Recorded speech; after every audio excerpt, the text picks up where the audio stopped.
નમસ્કાર, હું છું પ્રિયા અને તમે જોઈ રહ્યા છો જનતા કી જાણકારી ન્યૂઝ। નજર કરીએ આજના સમાચાર ઉપર। વજાપુર નવાથી જાનાવાડા જવાનો રસ્તો બેટમાં ફેરવાયો। ભાભર તાલુકામાં ભારે વરસાદ પડતા ગ્રામ્ય વિસ્તારોમાં પાણી ભરાયા છે, તેમજ વાહન વ્યવહાર માટે રસ્તાઓ પણ બંધ થઈ ગયો છે, જેને લઈને ખેડૂતો, પશુપાલકોને ભારે હાલાકીનો સામનો કરવો પડી રહ્યો છે। ત્યારે વજાપુર નવા ગામ મુકામે સંપર્ક વિહોણું બન્યું છે।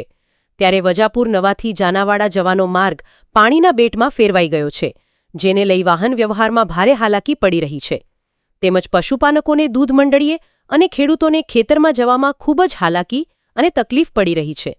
રિપોર્ટ ભરત ઠક્કર, ડીસા, બનાસકાંઠા।